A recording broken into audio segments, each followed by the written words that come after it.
Welcome to GripeCast with your host, Alex Hernandez.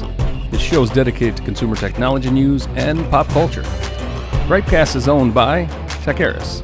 Visit Techaeris.com for the latest tech reviews, news, entertainment, and pop culture. Now sit tight, the show's about to begin.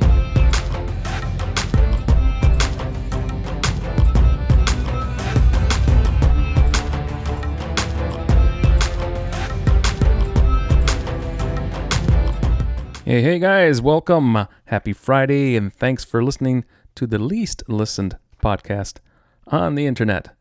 This is GripeCast. Yes, this last podcast I just did concerning Google, it was like my another big Google podcast. I forgot to mention, we are the least listened to podcast on the internet, so we're making up for that by saying it twice. At any rate, I felt like I needed to do another podcast. I mentioned in the previous podcast that I am considering doing a couple of podcasts a week. So I thought, heck, it's Friday. It is raining like mad outside. It's a nasty day. Why not do something different? Let's do another podcast. This one might be short. It might be, I don't know how long I'm going to go really. But I thought I'd do something different, kind of veer away from Google for a little bit because, you know, I need to get that off my mind. And I certainly don't want to, burden you guys with all the details all of the time in every podcast. So I thought I owed you something different, for once, in a podcast. So we're going to go a little bit more entertainment oriented. My wife and I just finished Fallout on Amazon. Now it's a show. I mean, I'm familiar with the video game. I've played very casually. It's not something that I've ever sat and played in the entire game and finished it. But I'm familiar with the story, familiar with the game, and so I was more than intrigued to watch the show. But at any rate, Fallout. It was an 8-part series on Prime Video. We just finished it yesterday.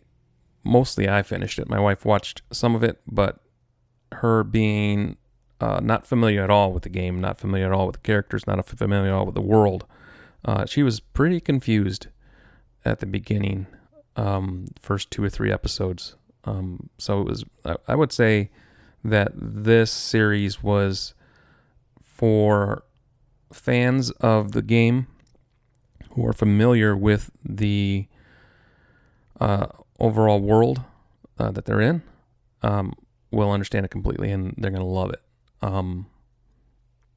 Folks who are not as versed or have no idea what this world is about or the story might need a little time to kind of ease their way into the show. As a lot of things are not explained at the beginning, things that I had to pause and kind of explain to my wife what was happening and who the characters were and kind of the overall premise of the show. Anyway, I got the trailer here. I don't know how this is all going to work. I don't know what the podcast platforms will allow, what YouTube is going to allow as far as copyright goes. So I'm going to be playing some parts of the trailer and the clips of some of this stuff. Probably talk over it a little bit because I know that YouTube is pretty strict on copyright and all this, so I'm kind of interjecting a little bit here and there. But hey, let's take a look at Fallout real quick.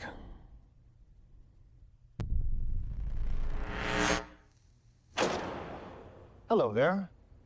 I'm here to show you a wonderful place. A veritable Camelot of the nuclear age. One of the things that not made by God Almighty, but I think that they really nailed on Fallout was the retro feel. By purchasing a residence in a Vault-Tec vault today. And this actor, I don't recall his name. Seen him before, several other things, but it's perfect. He's got that 40s, 50s look to him.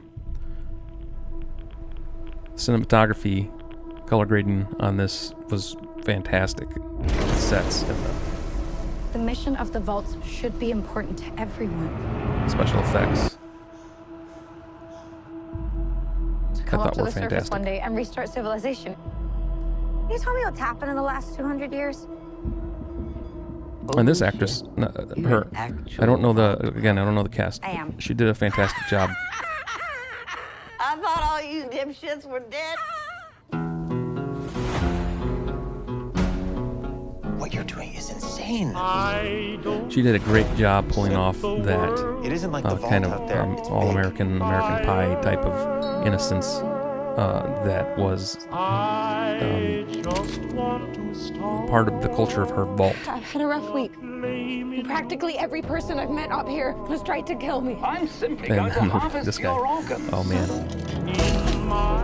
they got the name, nailed the voice, everything's great. You come from a world of rules, of laws. One thing I will say is if you're watching this on a TV that doesn't, let's say it's the blacks aren't very good on them, the contrast is not very good on your television, you might struggle with some of these dark scenes because they want to kind of blow out and to graze, and it doesn't look so great. Watching a dark room, I think a lot of these scenes are best watched in a dark room with a good OLED television or a mini LED television. Just did the S95D review from Samsung. It's an OLED TV, fantastic television. Contrast and blacks are deep and great. I have the Samsung mini LED 8K QN 900. No, I can't remember the model number. But anyway, it's their newest 8K. And we watched the last few episodes on this television, and it's fantastic in 4K. But television matters, so make sure you guys are using, or at least if you have access to a good television with good contrast and black levels, a lot of these dark scenes in the show will benefit from that. So now we're moving into this guy here. The first few episodes, matter of fact, half of the and if you're just listening, I'm sorry, I don't know all the characters, all the actors' names, but Maximus is the name of the character. The actor that played Maximus, well, not so much the actor, but the way the actor portrayed Maximus, it really reminded me of Finn from Star Wars. I felt like he was kind of just kind of weak, scared. He submissive. He comes into it later on, so it's not the entire character through the whole show. But I just told my wife when we were watching it, boy, he reminds me of Finn. Why did you join the Brotherhood? To hurt the people who hurt me? People are going to come after you. And the ghoul, this guy Ain't much nailed stage cleanup here, Vaulty. this part. Fantastic. Well, now that is a very small drop in a very, very large bucket of drugs.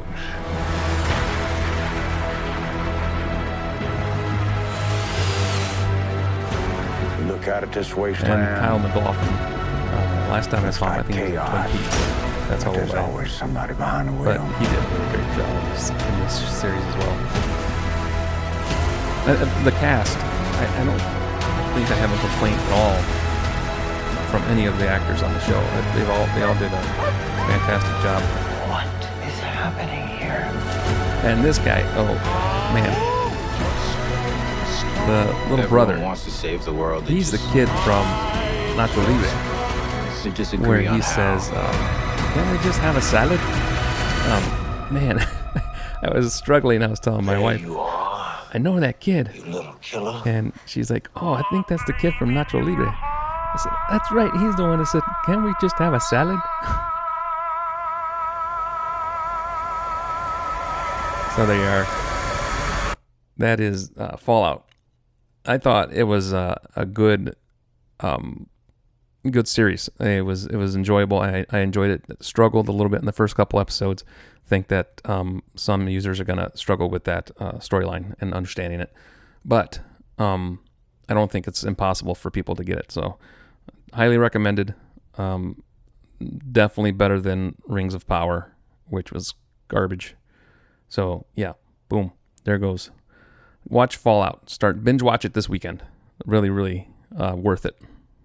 So another one. Let's move on. Deadpool and Wolverine. That is the latest. This is the latest trailer for Deadpool and Wolverine, which is highly anticipated. And before we hit the trailer, what I do have to say, I love Deadpool. Okay, I'm a comic fan. Deadpool was one of my favorites. I wish there was other movies made from other characters like Gambit. If they could only make, if you're hearing rumbles in the background, that is serious thunder going on right now. Almost shook the house. But if you're at all familiar with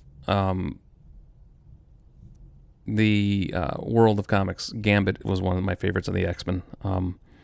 Nightcrawler would have been a great movie series, or at least a standalone movie. There's so many amazing comic characters with depth to them that have not even been touched in terms of, at least that I know of, that are considered, have been considered to have their own movie. So, would love to see a Gambit movie. But what I wanted to say, as I'm starting to draw out here, on Deadpool and Wolverine, I love Deadpool, okay? The first couple movies are great. But this is where I'm thinking Deadpool and Wolverine needs to be the last Deadpool. I don't think that we can sustain. It's really hard, in my opinion, to create a movie franchise to go more than 3 movies. I think people get worn out. I think there's some wear on it. I think that's a big reason why Wolverine's in this movie and why Hugh Jackman's back as Wolverine, because I don't think that Deadpool 3 would have been not that this is successful yet, but Deadpool 3 might have not been successful. I think there's less likely to be successful if Wolverine wasn't in it. I think this will be a successful film. I think people will like it, and I think it'll do good. But I think that's only because Wolverine is in it. Had we gotten a Deadpool 3 just with Deadpool and not a Wolverine, I think it'd be a different story. So let's hit the trailer and take a look. One thing I will mention, and I'll probably get comments below, but listen, both these guys are getting older, just like me. I'm an old dude, but you can see that in I think you can see that in Hugh's face as his age is getting up there, and that's no knock against him. The dude is in shape. The dude looks great. But man, we got, these movies take, time to make. And if we're going to do another Wolverine movie in 2 or 3 years, he's going to be that much older. So that's why I say, let's stop while we're ahead, but let's hit the trailer. Hugh looks great in the movie. So does Reynolds. They both look great. But you can see that, I don't know, for lack of a better term, kind of tiredness in his face, I thought, in Hugh Jackman's face.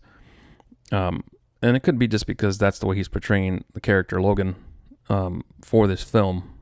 But, let's hit the trailer. I told you, you're not welcome here. You're not welcome anywhere. I should... Just give me one I should more warn drink and then I'll everybody. leave. Pause that. I should have warned everybody at the beginning of the podcast that there will be some swearing in this podcast because of the trailers. So my apologies. Obviously, both of these trailers are, for more mature audiences. This is not kid stuff. Hi, Peanut. I'm gonna need you to come with me right now. Look, lady, I'm not interested.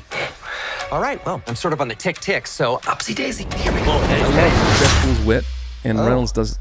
Whiskey dick of the claws. Reynolds does such a great Wolverines job over 40. with this wit. Unless you want to take a deep breath through your... So I suggest you the thing is, reconsider. that's another reason I think that we need to kind of wind the Deadpool series down. Is give us a break. I'm about to lose from this. everything that I've ever cared about. Not my Is that what you said when your world went to shit? Come again. This Wolverine let down his entire world. Now, Hugh Jackman as Wolverine. I mean, you cannot argue that he isn't. I mean, he isn't the perfect in facial features for this character. The dude is fantastic. Okay, since his first appearance as Wolverine. The one thing I will say is that it's not entirely comic accurate because he's taller than the character in the series. In the comic book, character was short, something like 5'5" or 5'6". So I think Jackman's 6 foot, maybe pushing over 6 foot. So in that regard, it would have been nice to see, I don't know, a shorter Wolverine, because that's what Wolverine was. He was a scrappy little dude that when he had these claws and he was just insanely strong, and he had little man syndrome, I guess. And he's not as small as Puck from Alpha Flight, but well, Puck was cool too, though. That Alpha Flight would be a great movie to see made. Guardian was one of my all-time favorite characters. Back to the trailer. Want to talk about what's haunting you, or should we wait for a third act flashback? Go.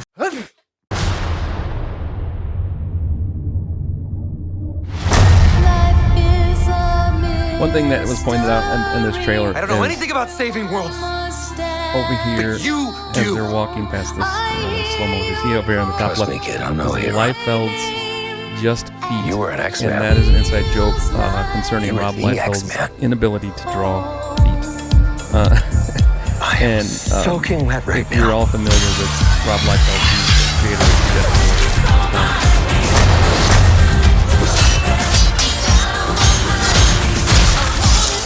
And he had some trouble drawing feet.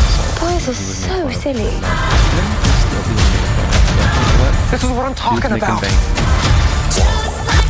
Big slow motion action sequence. Who knows if you live or die? Let's go.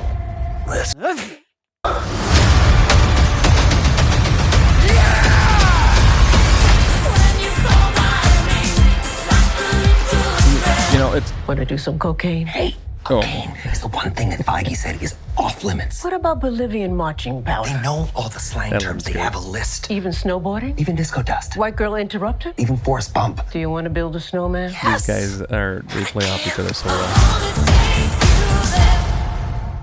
So there you are, Deadpool, Wolverine. I'm looking forward to it. Again, I think this should be the last Deadpool movie. I don't think we should make any more, but I'm glad to see the yellow and blue on Wolvie. That is a classic, and I think they pulled it off pretty great. It doesn't look cheesy or campy. I think they did a great job. So yeah, Deadpool and Wolverine. Who's gonna go watch that? Comment below. Let me know. What do you think? Should this be the last Deadpool? Let me know. And if you're not watching and just listening on the podcast, I'm going to put the links to all the stuff down in the show notes. Go watch the trailers and just comment where you can, and make sure you share our podcast as well. All right. Well, for those that follow me and have followed me for a while, you guys know I'm a guitar player. I play guitar. I've been playing for a long, long time, and I enjoy it. So a lot of people have always asked me, who is your favorite guitar player? And that's hands down always been David Gilmour from Pink Floyd. He has been at the top of my list for the longest time. What I like about Dave is his ability to play and let the rest of the music and lyrics and everything else, all the other instruments, let everything breathe. And he allows notes to just settle in, for lack of a better term. He's so good with simplicity. he can rip it up too, but man, he's just so good with simplicity. By far, if you ever get a chance, if you never listened to Pink Floyd before, which a lot of people and would think that Pink Floyd is a person, and that's just, I mean, they have a joke about that.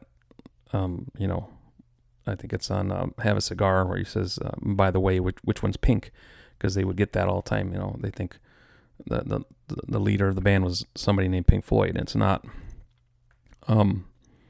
So I'm also often asked what's my favorite guitar solo, and Comfortably Numb guitar solo is by far my favorite guitar solo ever.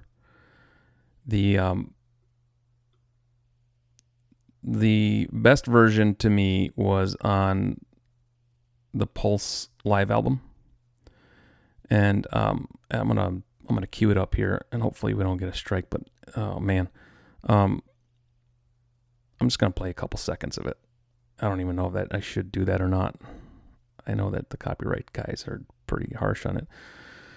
I'm not gonna play it. But listen, get on YouTube and look up Pink Floyd Comfortably Numb Pulse concert performance in 1994, and just listen to the whole thing. What I like to say about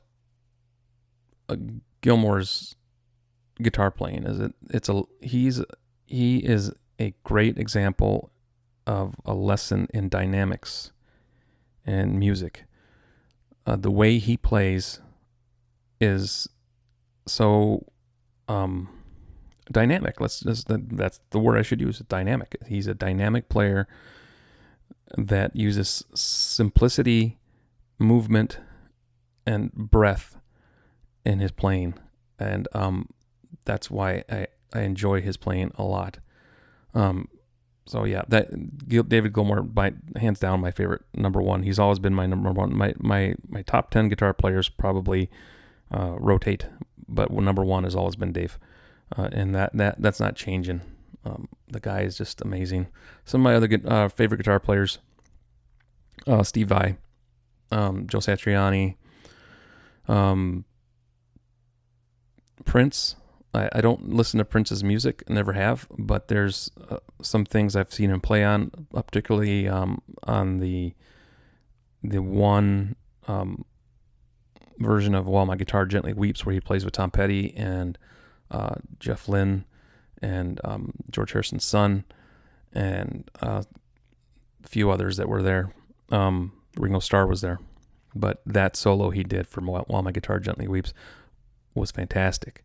Who else do I like? I like Robert Johnson. That's old school, 20s blues. I like Michael Sweet from Stryper. That guy is underrated. I like Eric Clapton, of course. I like Hendrix. There was a post on X the other day talking about Hendrix, that somebody made this post and said, unpopular opinion, but Stevie Ray Vaughan is better than Jimi Hendrix, and I'll probably piss people off over that, but I agree with that. I think Stevie Ray was a far better technical player than Hendrix. Hendrix played well, but he wasn't as smooth or as precise as Stevie Ray. So Stevie Ray is probably in my top 5 guitar players. We'll go on with Santana. I love Dave Gilmour as a guitar player, and he generally plays Fender Strats and some Tellys, and he mixes it up here and there. I think I've seen him play Gretsch and Gibson once in a while, but his main guitar is a Strat, and he's achieved great sounds with it. But Santana turned me on to PRS, and that's what I have here. This is my favorite right here. That's my my Paul Reed Smith Santana SE. That's an SE version, and there's nothing wrong with that. Let me tell you that if you buy a full core Santana, you're gonna pay thousands of dollars. You go get one of these, you can probably get it under $1,000. I think I paid these. I haven't looked at the prices on the new SEs for Santana, but when I got this one 3 or 4 years ago, I think it was $999 or $959 or something like that. they may be less than that. You can get them on the used market for cheaper than that. But Santana is another one of my faves. Man, so many guitar players to list on here. But yeah, so Dave Gilmour, my favorite guitar player. PRS guitars, my favorite guitars. I love Fenders too, and others. You know, I have several different guitars. I have another PRS right here that you can't see in frame. I've got a Court etched back here, this black one, and then this is a PT Burger, this blue one here. If you're watching, and then I got another Paul Reed Smith on the wall over there, and Paul Reed Smith acoustic over there. So if Paul Reed Smith is watching, you know, sponsorship guys, bring it on. We can use some sponsorships. Anyway, so yeah, that is my guitar list, my guitar guys whom I like. So hey, I'm gonna close this out with one final quick talk about another. We're gonna close it. We're gonna transition from entertainment to cars. I'm a big car guy. I love cars. You know, there's a lot of talk. You know, everybody loves the Tesla, right? Everybody loves Tesla. Everybody loves Elon. And there's nothing wrong with that. I dig the Tesla, and I'm not a big fan of the Model 3, or the Model S is my favorite. The Cybertruck is crap. I'm sorry. You know, hit me in the comments if you want. I just don't like the Cybertruck.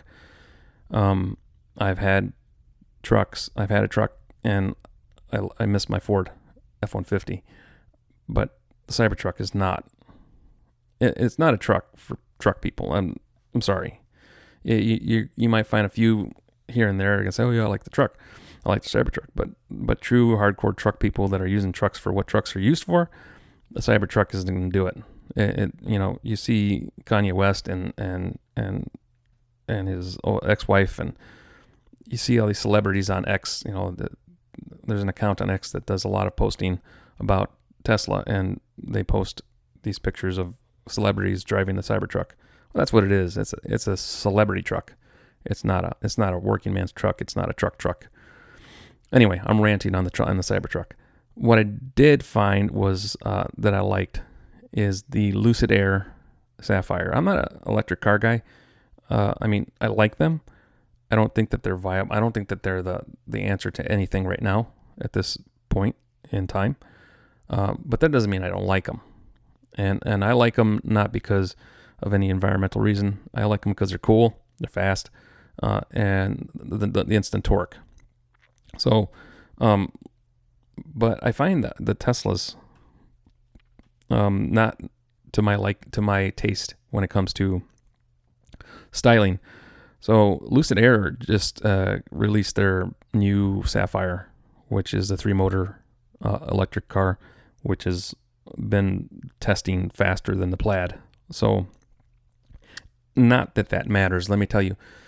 I mean, that's like you're huffing your chest, right? These guys are just kind of like bragging. This is bragging rights. I'm faster than you are, because nobody in real life uses this stuff. Nobody's going 0 to 60 in 2 seconds constantly. They may do it once in a while for fun, but the utility and the usefulness of such things it's really a moot point that the cars are faster than one car's faster than the other car.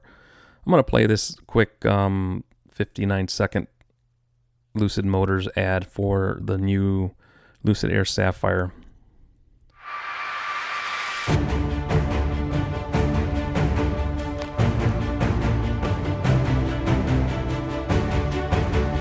what I like about this Lucid Air Sapphire is the design. It's a lot classier, and it just looks like a sports sedan, luxury sports sedan, whereas the Tesla Model S to me looks a little more like a stretched out sports car. And, you know, I've always liked sports sedans. I'm a sports sedan guy. I've never owned or a sports car. I've always had sports sedans. So that's the Lucid Air Sapphire. I love that car. Just love the way it looks. I think it looks way better than the Tesla Model S.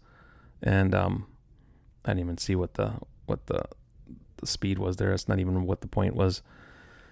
I really just wanted to point out the design of this car. I love those rims. Love everything about this design. Sadly, too expensive for me. Electric cars are not feasible for me where we live, and it's just I would never buy it. Let's just put it that way. They gave me one, I'd take it, but I'd never buy one. It's just too much money. Electric cars cost too much, but they're cool.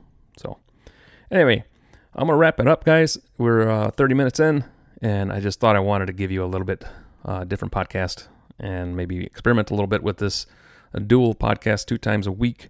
Maybe I'll start doing a Tuesday podcast and then a Friday podcast, and see how it goes. I don't know. I'm just kind of throwing things out there, throwing things against the wall, seeing if they stick. And hopefully you guys are enjoying this content. Hopefully you're enjoying all that we do, all that I do. Make sure you're following on Substack. Follow, bookmark Techaeris.com. You know what's happening with Google search. We're being pushed out of the algorithm. Switch search engines. Go over to DuckDuckGo. Go to Brave Search. Go to Bing. Go to anything. And make sure you bookmark Techaeris.com. Please, you guys, like I said in my last podcast, you guys are our search engine. I'm sorry, I just hit the space bar and triggered the YouTube video. Anyway, you guys are our search engine. You guys are word of mouth has always been the best thing for independent sites, and right now more than ever, we need your word of mouth. We need you guys to share. We need you guys to be out there. Even if you're not interested in the content of that day, just share it out anyway. And somebody is interested in it. Somebody you're following is interested in it. And, let's just show Google that we don't need them. And you guys don't need them. So, all your help, subscribe, like the videos, follow us on Rumble, follow us on YouTube, follow us on Odyssey, follow us on BitChute. We're over on, we got a Facebook page, which is now just at Techaeris Official because someone else stole our official name. We're on Instagram, we're on Mastodon, we're on Truth Social, we're on X, we're on MeWe, we're on Getter, we're on Locals, we're on Minds. We're out there. So whatever platform you're on, we're probably on. So make sure you are sharing the content, and I appreciate you guys highly. Happy Friday. I hope you guys have a blessed and a great weekend. Take care of yourselves, take care of your families, and be kind to each other, and we'll talk to you on the other side.